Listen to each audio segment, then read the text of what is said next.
Parce que les gens ont été sidérés par le flot de la propagande médiatique.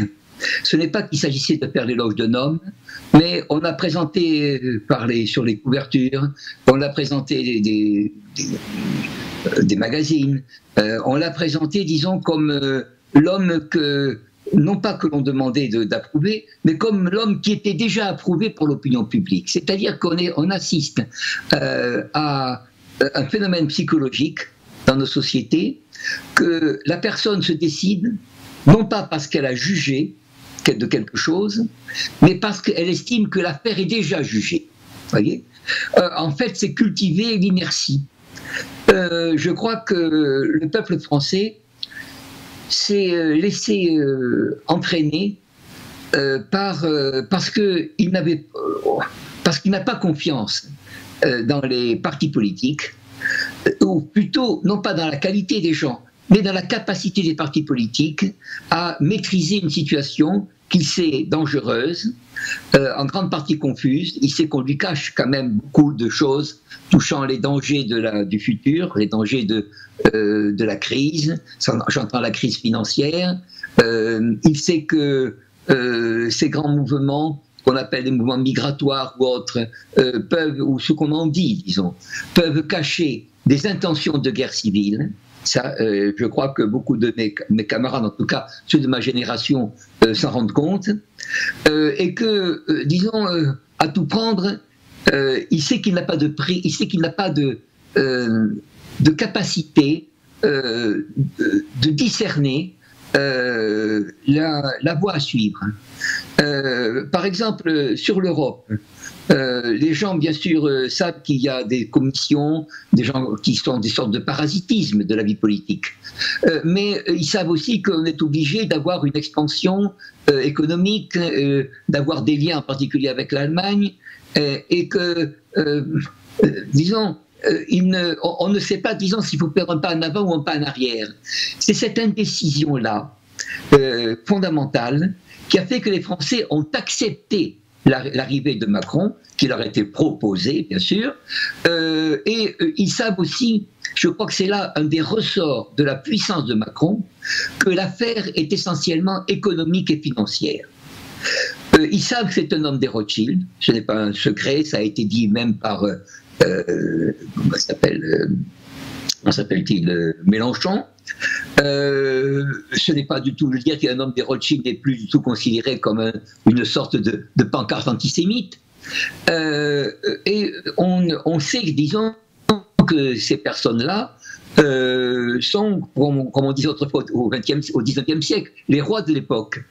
Et donc, on essaie, disons qu'on est comme devant des esclaves, voyez-vous, qui attendent que le maître, disons, s'adresse à eux en espérant une faveur. Car nous savons tous que nous allons vers une crise profonde, un renouvellement de la crise de 2008, mais dans des proportions beaucoup plus importantes que ce qu'on appelle le danger du Front National, le danger du racisme, etc. Tout ceci n'est rien par rapport à l'écroulement de la société, voyez-vous, et aux facteurs de lutte civile, enfin, disons, de violence qui vont en résulter. Je crois que c'est un constat nihiliste que font les Français. Les Français, d'ailleurs, ont eu, vous le savez, Salim, une attitude, je veux dire, moi-même, je suis un de ceux-là, attitude de ne pas aller voter. Parce que nous savions que les choses étaient réglées d'avance, que les programmes qu'on nous donnait étaient des programmes, soi-disant, pour s'opposer à cela, tout à fait utopiques, abstraits, sans aucun lien avec la réalité, sans aucun enracinement. Et comment dirais-je, nous sommes en attente. Nous espérons, disons, que ce retour de la crise, cet éclatement de la bulle, de la crise financière, à laquelle monsieur, par exemple, Olivier Delamarche, qui, vous savez, l'expert, qui a été viré de son poste, parce qu'il disait, à notre avis, trop de choses réalistes, ne manquera pas de venir sur nous. Je crois du reste que l'immoralité, permettez-moi de parler comme un ancien et toujours professeur de philosophie quand même, que l'immoralité actuelle, le laxisme actuel, vient aussi du sentiment de cette catastrophe. C'est-à-dire, les gens disent à quoi bon? À quoi bon faire des efforts? À quoi bon pratiquer la vertu? À quoi bon, disons, manifester de l'énergie? Certains disent même pourquoi travailler? Je gagne autant d'argent sans aller travailler qu'en étant soi-disant exploité. C'est-à-dire que des bonnes idées sont recouvertes par ce manque de foi dans le principe, ce manque de foi en Dieu, du reste, hein. C'est ce manque de foi dans la providence. Et ce manque de foi, surtout, ça c'est le premier, dans les devoirs de l'homme. C'est-à-dire, je vois beaucoup de mes camarades, par exemple des anciennes de l'école des Chartes, parce que j'ai préparé l'école normale à côté des camarades de l'école des Chartes, Henri IV, là où était Macron, là où sera Macron plus tard. Eh bien, je vois qu'eux-mêmes disent que notre culture est complètement brisée, etc. Mais ils me disent souvent, à quoi bon? Tu sais très bien que maintenant, la situation est fichue. Et je crois que ceci, qui est un sentiment de notre génération, est un sentiment qui est infus, je ne dirais pas diffus, mais infusé dans les jeunes générations. Alors chacun cherche, disons, à tirer son épingle du jeu. Ceci n'est pas une dissolution du corps social, mais une paralysie du corps social, une paralysie de la volonté. Et je répète, c'est sur cette paralysie de la volonté que s'est imposé M. Macron. M. Macron n'a pas besoin de parler, voyez-vous. Il est comme un bourreau, voyez-vous, devant nous. On se demande simplement quelle sera l'heure de l'exécution. Je suis peut-être un peu, paradoxal, mais peut-être un peu dur dans mes propos, mais je crois qu'il y a cette attente. Je dirais que le peuple français se demande comment il va pouvoir survivre, voyez-vous. Et ceci vaut pour tous, ce qu'on appelle les Français de souche, les Français de la nouvelle génération, les Français d'immigration. Tous sont, disons, vivent dans un petit futur et ils n'osent pas voir plus loin.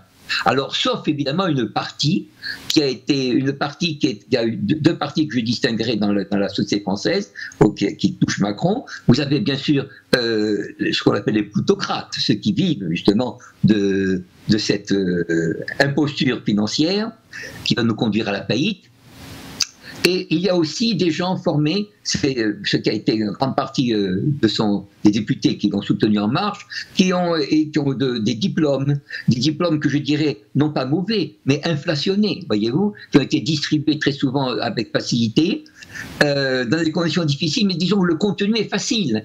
Et alors on voit des gens, par exemple, comme une députée qui disait l'autre jour à quelqu'un qui, je crois que c'était Nalo, qui disait ça me rappelle, ou Zemmour qui disait ça me rappelle 68, et elle a dit je n'étais pas né. C'est-à-dire que ces gens des grandes écoles vivent dans l'instant en espérant simplement avoir une bonne place. Mais pour eux, la réflexion n'est pas à l'ordre du jour, voyez-vous. En réalité, eux-mêmes suivent la situation économique, la situation actuelle. Je dois dire que j'ai beaucoup de peine pour mon pays, pour la France. J'ai appartenu à une famille, comme de nombreuses familles qui ont perdu des gens pour cette malheureuse guerre de 14 qui est un suicide européen.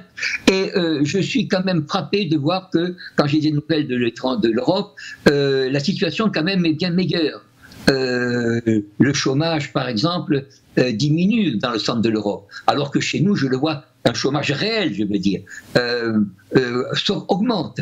Et par là même, l'incapacité de travailler, voyez-vous. Alors tout ceci, à mon avis, est un facteur de violence. Je crois que M. Macron va pouvoir, dans les mois qui viennent, non pas diriger, mais disons maintenir le pays avec des aides financières, c'est-à-dire encore, bien sûr, un accroissement de la dette. Il va dissimuler, bien sûr, comme on fait quand on veut, par exemple, reprendre une maison où il y a des murs, disons, lézardés. Bon, on essaie de redonner une sorte de vie, n'est-ce pas, à ce qui ne l'a plus. Mais je crois que nous devons nous attendre, au moins d'ici 1 an ou 2 ans, à véritablement un effondrement. Et cet effondrement qui m'est dit par des experts, des gens de mon âge maintenant, qui sont retirés, me dit cet effondrement ira très loin. Il ira peut-être à des émeutes de la faim, des choses comme ça. Je dois dire que je considère de mon devoir, même si je ne suis qu'une voix comme avec vous, non pas dans le désert, mais disons une voix qui est étouffée souvent par les médias, le plus souvent par les médias, je dois dire que je crains beaucoup le sort de notre propre pays. Je ne dis pas seulement de l'Europe et du monde, notre propre pays, d'ici à peu près, disons, d'ici les illusions passées, d'ici, mettons, 6 mois, 8 mois, 10 mois. Et je crois que Monsieur Macron ne peut pas être plus qu'il n'est. C'est-à-dire, c'est un employé des banques, au sens fort du terme. Il dit exactement ce qu'on lui demande de faire. C'est un homme qui n'a pas... On sent qu'il a, un extérieur remarquable, bien sûr, mais il a un intérieur, une intériorité, à mon avis, qui ne pèse pas lourd, vous savez. J'entends parler de lui, parce que j'ai eu des amis qui l'ont connu au collège des Jésuites à Amiens, à la Providence. C'est quelqu'un de tout à fait... j'allais dire dans la normalité actuelle, voyez-vous, quand il ne dit pas la vérité, il dit que je ne suis pas le seul à le faire, voyez-vous, ainsi de suite. On lui donne un aspect jupitérien, j'ai vu ça dans les commentaires. Non, ce n'est pas véritablement un chef à la Bonaparte. Il profite de l'effondrement des partis, mais pour recréer un autre parti. Il ne va pas aller plus loin que Mitterrand, il ne va pas aller plus loin que d'autres personnes. C'est un Mitterrand, si je puis dire, sans culture, oui.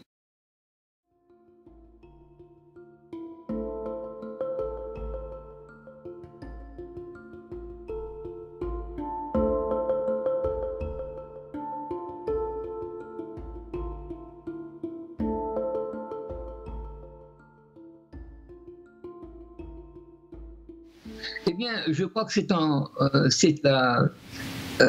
le spectacle qu'a offert M. Hamon, qui était donc, je puis dire, le rival à gauche de M. Mélenchon, qui m'en a donné la clé. Je dis ça tout à fait simplement. J'ai vu que après les élections, M. Hamon, qui aurait dû être bien sûr affecté par la chute du Parti socialiste, en réalité manifestait une satisfaction très visible. Alors, je crois que ces partis politiques, ce que je vais dire, disons, étaient entendus en France autrefois, mais je ne l'entends pas beaucoup aujourd'hui. Je crois que ces partis politiques, sachant que la crise vient, ne veulent pas prendre sur eux la responsabilité de l'assumer. Que la gauche est très contente de deux choses. En apparence, de s'être faite éliminer, c'est-à-dire qu'elle n'est plus au pouvoir, elle n'a donc pas de critique, disons, à subir, en même temps que disons, ce pourquoi elle est faite, sa structure continue, bien sûr, sous le visage de M. Macron. Car il ne faut pas oublier, quand même, sur le plan politique, que ce que fait M. Macron, c'est exactement, disons, ce qu'a fait le Parti socialiste. C'est la suite du Parti socialiste, du point de vue économique, du point de vue même de ses maîtres. Voyez-vous, ce sont les mêmes maîtres du Parti socialiste qui sont derrière Macron. Mais disons que les partis politiques, les partis politiques se sont, disons, volontairement, à mon avis, dispersés. Je dirais, vous avez cité l'exemple du Front National de Marine Le Pen, je dirais que là, le dialogue, disons, entre Marine Le Pen et Macron au présidentiel était véritablement un suicide volontaire, un suicide, disons, bien sûr, de Madame Le Pen. On voyait très bien que Madame Le Pen ne voulait pas aller au pouvoir, voyez-vous. Et pourquoi? Parce que justement, ils ne veulent pas, disons, ils veulent survivre, disons, à la situation et ne veulent pas être éclaboussés par tout ce qui va venir. Alors, M. Macron, pourquoi a-t-il choisi? Pourquoi ce parti politique, cette apparence de parti politique? C'est-à-dire, c'est une sorte de, comme on disait, d'auberge espagnole autrefois. C'est-à-dire, chacun y apporte, mange ce qu'il y apporte. Il n'y a pas véritablement de programme, il n'y a que des illusions. C'est exactement ce que j'ai connu en 68. Pourquoi je fais cette allusion à 68? Parce que l'histoire retiendra que le principal soutien de Macron aux élections a été Cohn-Bendit. Vous avez Kouchner aussi, bien sûr. Des gens comme Kouchner et Cohn-Bendit soutiennent Macron. Pourquoi?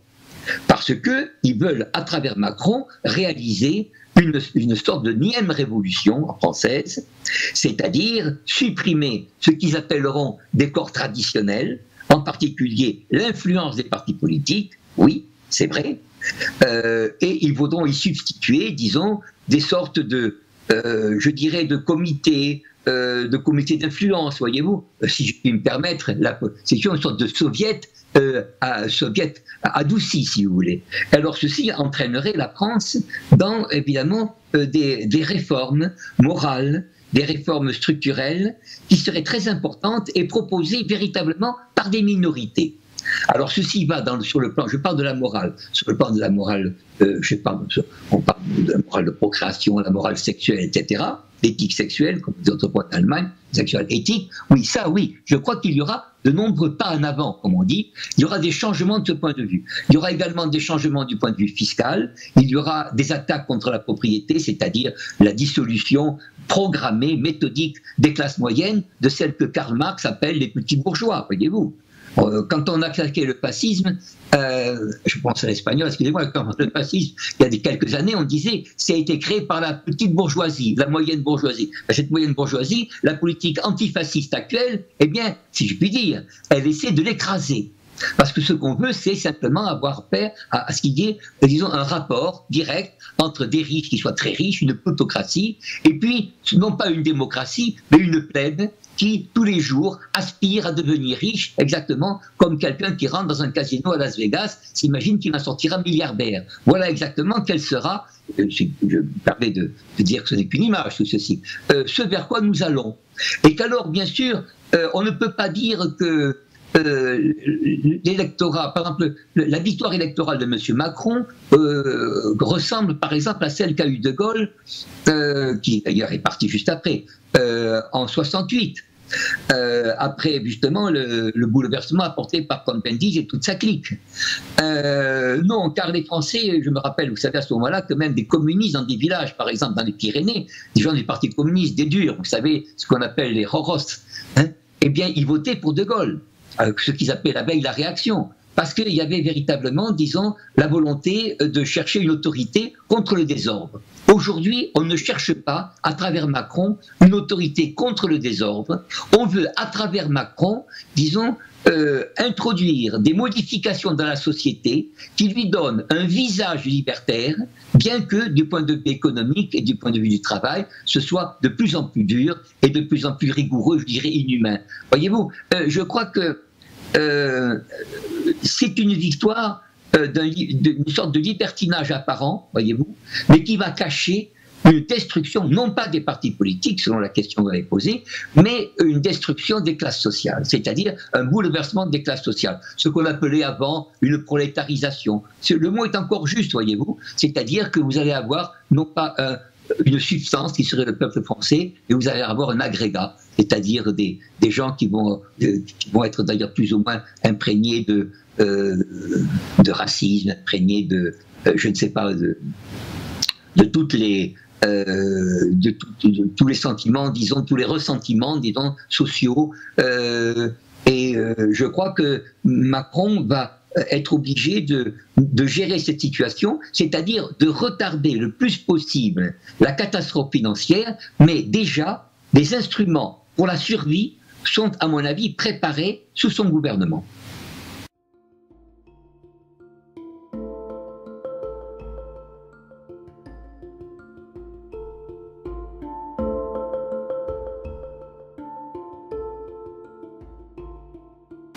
Si c'est un signe de santé, en même temps que c'est une résignation.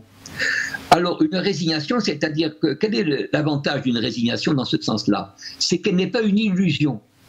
Les Français savent, je l'entends autour de moi, autour de gens qui travaillent à la propriété, ou tout quand je vais au village à côté, les gens savent que nous allons, je le redis, vers une catastrophe. Ils le sentent quand on interroge.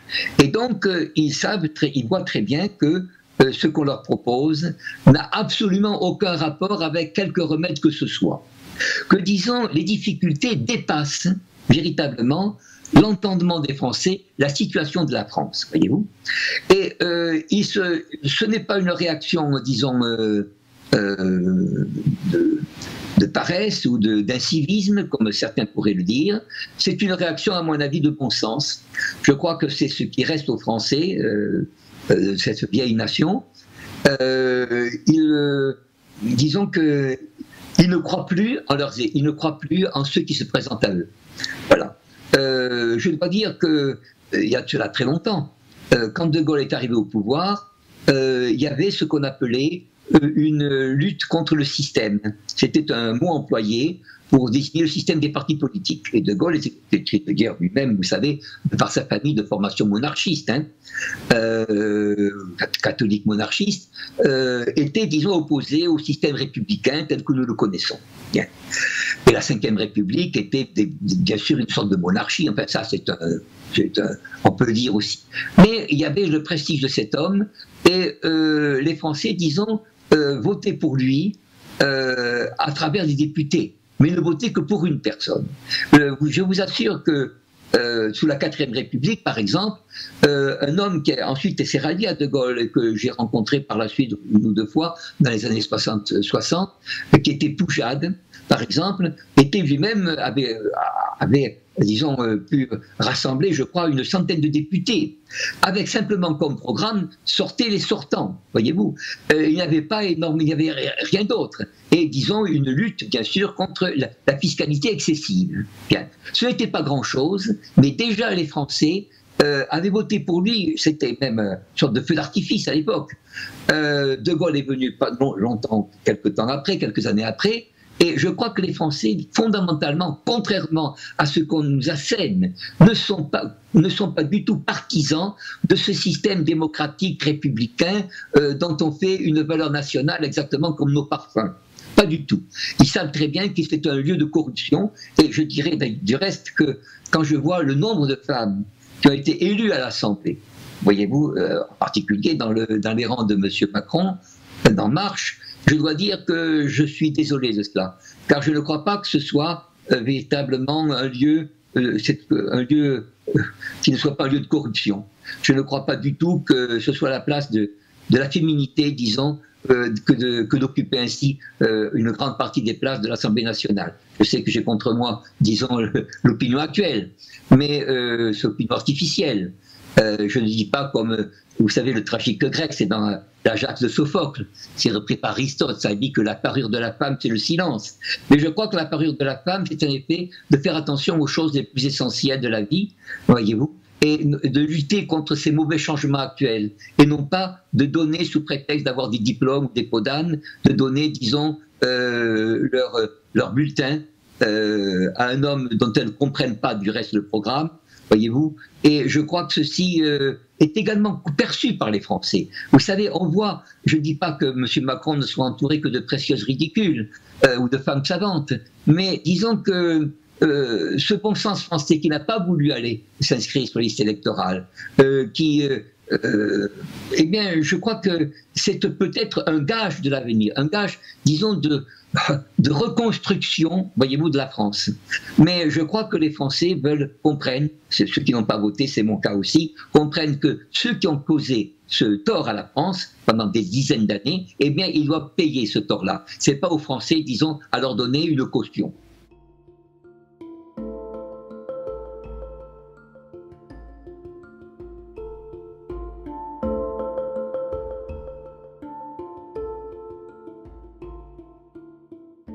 Oui, je dirais du reste que cette féminisation que j'ai montrée du doigt sera un élément de fronde. Du reste, vous savez, enfin, je ne veux pas être pédant, mais enfin, la fameuse fronde aristocratique contre le pouvoir absolu du roi, au XVIIe siècle, a été menée par beaucoup de femmes, justement, avec raison. Et je crois que si celles-ci, très naïvement, car c'est la naïveté qui va jouer, voudront, disons, faire passer c'est des amendements sociaux, des choses comme ça, qui seront balayés de la main, voyez-vous, par un système qui n'est pas le système d'un homme. C'est un système de robots qui est devant, voyez-vous. Monsieur Macron n'est que l'expression d'un système bancaire. Je vais vous donner un exemple, puisqu'on parle des femmes et de système bancaire. Vous avez par exemple au ministère de la Culture, vous avez une dame qui a fait ses études à l'université laïque de Bruxelles, qu'on appelle l'université libre là-bas, puisque l'université ordinaire, c'est l'université catholique, chrétienne. Et elle a donc Madame Nyssen, qui est certainement de patronyme et flamand, à le ministère de la Culture. Bon, très bien. On lui adjoint, c'est marqué partout, un nommé Schwartz, qui est un homme de la banque, un homme qui a été au Crédit Agricole, un homme qui n'a, à mon avis, qui a à voir avec la finance, mais qui n'a absolument rien à voir avec la culture proprement dite. C'est-à-dire que chaque fois que Madame Nyssen voudra, par exemple, je dirais avec le sérieux du Nord, elle voudra, par exemple, disons, marquer telle ou telle initiative qui lui semble intéressante, elle aura contre lui, disons, je vais dire le cabinet noir, le cabinet de M. Schwartz qui va lui dire non, c'est impossible du point de vue financier, c'est impossible pour telle ou telle raison structurelle, voyez-vous. Alors, ce sont donc ces véritables gens-là qui dominent la politique, et non pas les personnes qui ont tel ministère de la Culture ou tel ministère de ceci ou de cela. Alors, je crois qu'il y aura, bien sûr, dans une population qui est, je dirais, mon Dieu, je dis ça comme ancien professeur, mais qui est surdiplômée, c'est-à-dire qu'il y a des diplômes réels, mais à mon avis, on a distribué, à mon avis, de façon inconséquente, beaucoup trop de diplômes qui ne répondent pas à des finalités matérielles tout à fait précises. Toutes ces personnes-là, qui ont tendance à être ce qu'on appelait avant des cols révolutionnaires, vont effectivement prendre au sérieux la démocratie qu'on leur propose, voyez-vous, pour pouvoir, si je puis dire, bloquer ou tenter de bloquer l'État. Et donc là, vous aurez des frondes certainement nombreuses, mais qui seront malheureusement, je reviens ici à mes premiers propos, qui seront arrêtées justement par l'abîme, par l'immensité de la crise financière et économique à laquelle la France va se heurter, la première en Europe. Car quand elle se heurtera, à mon avis, à cette crise, je ne crois pas que notre voisine allemande, que j'aime beaucoup, vous savez, étant germanophile de métier presque, je ne crois pas qu'elle nous aidera comme elle nous a aidés jusqu'à présent, car elle aura affaire à ses propres difficultés, et je crois que la France, elle sera seule dans cette situation, et que là, véritablement, nous aurons un instinct révolutionnaire français, là, qui, de ce côté-là, bien sûr, un instinct, disons, je ne dis pas une réaction de bon sens, disons, qui va faire que toutes ces élites, auxquelles ils ne croient pas du reste, voyez-vous, seront balayées. Car M. Macron est en réalité, on dirait un marxiste, une superstructure. C'est quelqu'un de très superficiel. Quand je vois quand même qu'il est soutenu par Cohn-Bendit et par Kouchner, ne me dites pas quand même que c'est quelqu'un qui a du poids.